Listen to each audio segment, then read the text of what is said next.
गरीब साध साध सब नेक हैं, आप अपनी ठोरे। जो सतलोक ले जावेंगे वो साधु कोई और।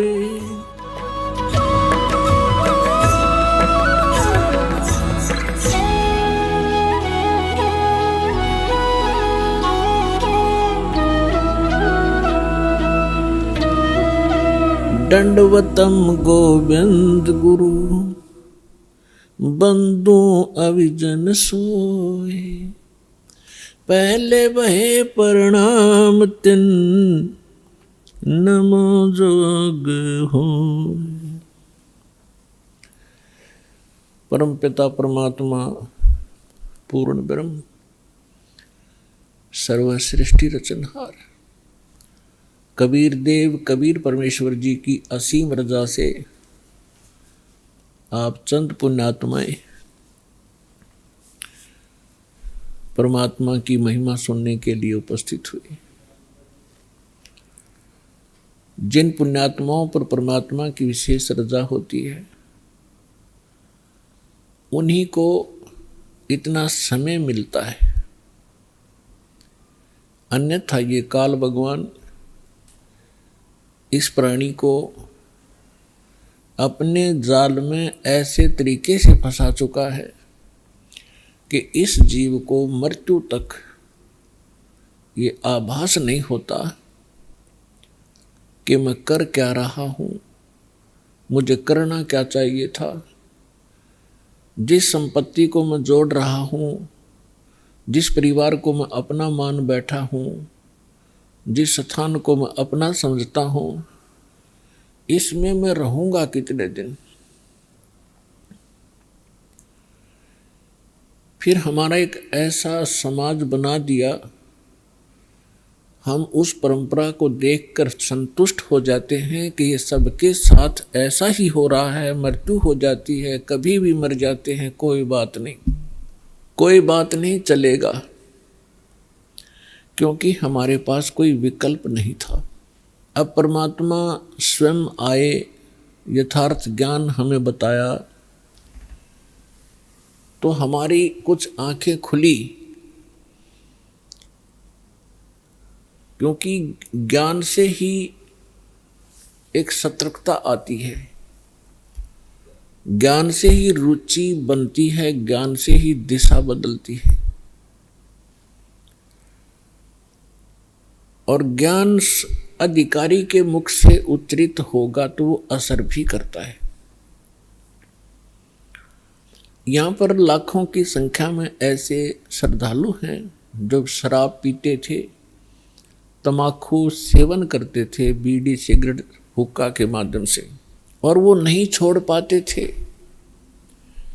ये शिक्षा माता पिता और भी सभ्य समाज के लोग कहा करते हैं कि भी शराब नहीं पीनी चाहिए, तम्बाकू नहीं पीना चाहिए, अच्छी बात नहीं, लेकिन वो खुद भी पी रहे होते हैं। तो कहने का तात्पर्य है कि इस काल भगवान, ये ब्रह्म ज्योत स्वरूपी निरंजन, जिसको ऋषि महर्षि ब्रह्म कहा करते थे, और वो ब्रह्म साधना करके अपने आप को सबसे सुपीरियर माना करते थे, इसने इस जीव को ऐसे ढंग से फंसा दिया और ये विकार ज़्यादा करवाता है। इसने अपना एक मन एलिमेंट छोड़ दिया आत्मा के साथ में। आत्मा को आवश्यकता है परमात्मा की महिमा की, परमात्मा के गुणगान हो, इसको उसकी आवश्यकता है। और ये मन इसके ऊपर प्रधान बना दिया, इसको डरा धमका के रखता है, भयभीत रखता है और विकारों की तरफ घसीट ले जाता है। विचार करने की बात है, तम्बाकू कोई पीने की चीज है? तम्बाकू इस शरीर को कार्बन डाइऑक्साइड की बजाय ऑक्सीजन की आवश्यकता है, और ये इसमें कार्बन डाइऑक्साइड इसमें प्रवेश करवाता है हुक्का, बीड़ी, सिगरेट के माध्यम से, और जिसके कारण आत्मा मलिन होती है, मन में विकार पैदा होते हैं, स्वभाव ठीक नहीं रहता। और स्वभाव ठीक नहीं रहेगा तो हम एक दूसरे के साथ छोटी सी बात पर भिड़ पड़ेंगे, लड़ पड़ेंगे, लट्ठम लट्ठा, तमोगुण बन जाते हैं। फिर शराब कोई पीने की चीज़ है जिसको पी के बेसुद्ध हो जावा इंसान, और मांस कोई खाने की वस्तु है। अब हम कितनी स्पीड से इन बुराइयों को ग्रहण कर रहे हैं। तो काल ये चाहता है कि ये आत्मा परमात्मा की है और ये हमारे साथ प्रतिशोध ले रहा है। इस नालायक ने गलती खुद करी और फिर गलती हमने करी कि हम इसके साथ आ गए, इसके ऊपर आसक्त होकर के। इसने वहां ऐसी गलती करी जो ऐसे सच्चे लोक में अलाउड नहीं। एक युवा लड़की के ऊपर बदनीयत की और जिसका दंड इसको मिला कि वहां से निष्कासित किया गया। हम इसके साथ पहले ही चिपक चुके थे तो हम भी यहां फंस गए। तो इसने गलती स्वयं की और अक्षुब्ध भगवान से हो गया। हम उसके बच्चे परमात्मा के इसके साथ आ गए। इसने हमारी वो दुर्गति कर रखी है जिस समय आपकी या भांग उतर जाएगी या काल की भांग, जिसको तुम एक श्रेष्ठ काम समझ रहे हो, कोठी बनाना, बंगले बनाना, ब्याह शादी में बकवाद करना, गोटी लगाना, और ये ज्ञान जब आपके हृदय में समाएगा तो पता चलेगा आपको आप कैसा जीवन जी रहे हो। तो ये चाहता है कि जितने आप दुखी होगे परमात्मा उतना ही दुखी होता है। जिस माता पिता के बालक दुखी हो वो सुख से चैन से सो नहीं सकता, आहार भी नहीं कर सकता। और उस परमात्मा के आप बच्चे हो, इसने क्या हालत कर रखी आपकी। किसी का कैंसर होगी, किसी का टांग टूट गई, किसी का आंख फूट गई, किसी को कोड लगा है, कोई वैसे मानसिक परेशानियां। फिर बाकी बच्चे हैं बकवादों पर लगा दिए, घुट्टी डालो, फिल्म देख लो, मांस खा लो, नरे कर्म बिगड़वाता आपके। और फिर इसने कहा है कि जैसे कोई कर्म करेगा मैं तो भगवान वैसा ही फल देता हूं। और इस मन एलिमेंट को छोड़ रखा है, सारी बकवाद करवाता है। और ये मन इतना पावरफुल है, ये समझ लो ये ज्योत निरंजन ही है। और ये ब्रह्मा विष्णु महेश के भी वश नहीं। तो जीव की औकात आपकी।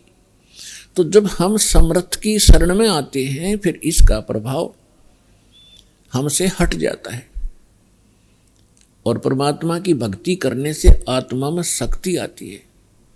और फिर इस मन की वो बेमतलब की बकवादों को आत्मा रिजेक्ट कर देती है दृढ़ता के साथ। पहले ये दृढ़ता के साथ रिजेक्ट नहीं कर पाती क्योंकि इसको कोई सहारा नहीं मिलता।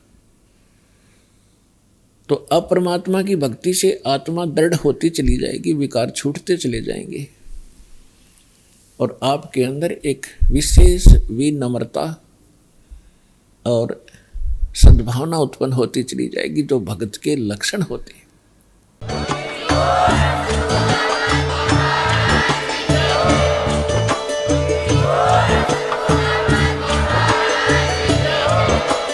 आप सुन रहे थे जगत गुरु तत्वदर्शी संत रामपाल जी महाराज जी के मंगल प्रवचन। अधिक जानकारी के लिए विजिट कीजिए हमारी वेबसाइट www.jagatgururampalji.org। संत रामपाल जी महाराज जी के शुभ आशीर्वाद से पूरे विश्व भर में 500 से भी ज्यादा नाम दीक्षा केंद्र हैं, जिन पर संत रामपाल जी महाराज जी द्वारा ऑनलाइन निशुल्क नाम दीक्षा दी जा रही है। अपने नजदीकी नाम दीक्षा केंद्र का पता करने के लिए संपर्क करें 8222880541।